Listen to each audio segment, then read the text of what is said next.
Тараз қаласы нөмір 39 мектеп гимназиясы. Дене шынықтыру пән мұғалімі Қалыбаев Бақтияр Асанұлы. 8 бөлім.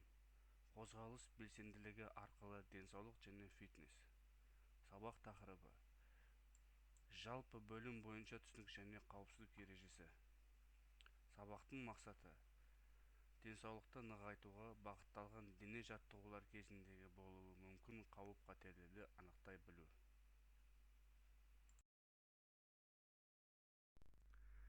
Әрине, әр сабақтың басында техника қауіпсіздік ережесін есте сақта. Өзіңе ыңғайлы киім таңдау, жаттығу жасайтын ыңғайлы бөлмені таңдау, жаттығудан кейін бөлмені желдету деген сияқты техника қауіпсіздікті сақтаймыз. Дене шынықтыру сабағында қолданылатын қауіпсіздік ережелері. Дене шынықтыру сабағында басты назар аударатын мәселе жаттығуларды орындау кезіндегі қауіпсіздік. Сондықтан да мұғалім барлық жабдықтар мен снарядтың жарамдылығы мен қауіпсіздігін мұқият қадағалау қажет. Төменде бағдарламаның жекелеген тараулары бойынша сақтауға тиісті қауіпсіздік ережелері. Спорттық және қозғалмалы ойындар өткізу кезінде оқушыларға төмендегідей қауіпті факторлар әсер етуі мүмкін. Соқтығысып қалған кездегі алған жарақаттар, ойын шартын бұзған кездегі алған жарақаттар, құлаған кездегі алған жарақаттар.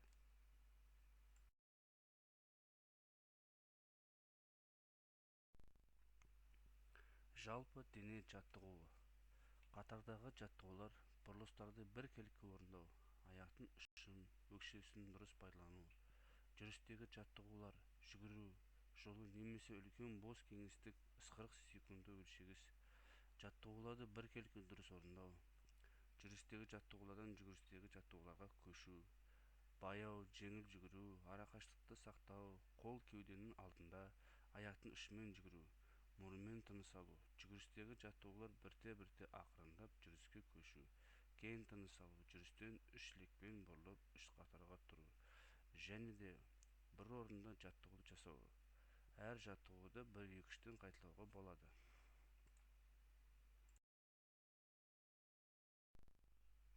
Жеңіл атлетика.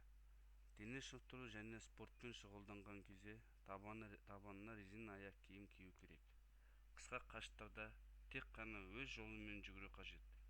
Жүгіріп келе жатып кілт тоқтауға болмайды. Ойлы-қырлы жерлерде кездескен кедергілерден, мысалы тас, құлаған ағаш, бұта, төмпешік деген тағы басқа аспай-саспай өтуде есте сақтаған жөн. Жүгіру, секіру, лақтыру алаңдарын көлденеңнен кесіп өтуге рұқсат етілмейді. Тырма мен күректі сабақ өтетін жерде қалдыруға болмайды.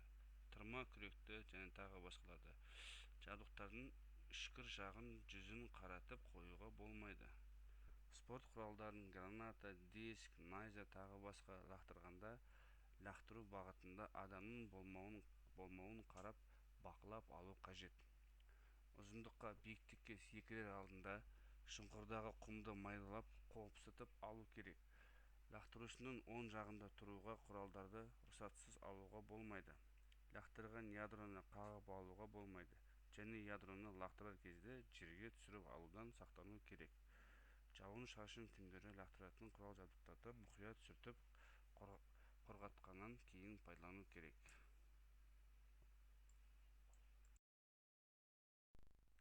Гимнастика сабағында техника қауіпсіздігін сақтау. Техника қауіпсіздік ережелері.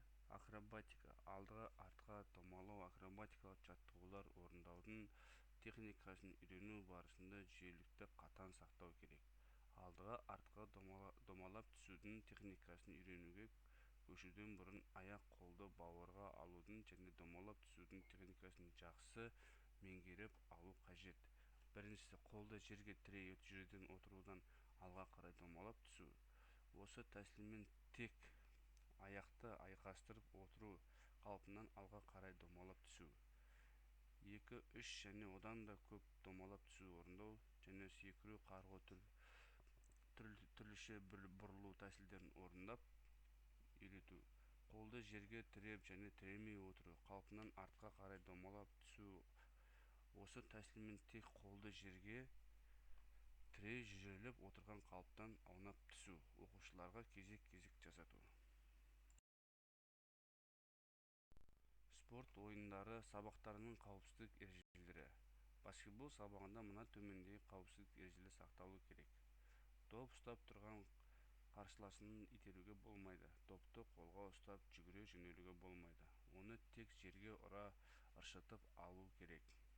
Оюн барысында каршылашынды итерүүгө болбойт. Оюн кезинде ордунсуз айкалууга болбойт.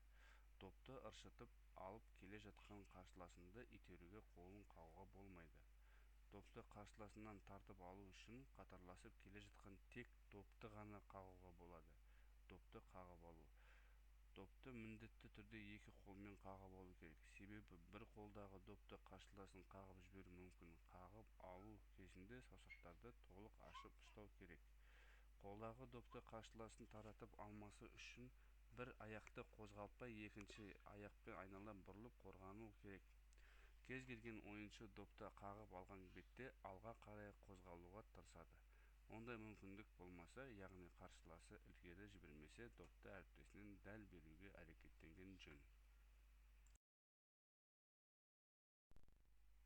Бакылоо сурактары. Сиз жаттуу кезинде техника коопсуздугунун кай түрүн колдонасыз? Экинчи сурак. Жүгүрүү кезинде кандай коопсуздук техникасын сактоо керек?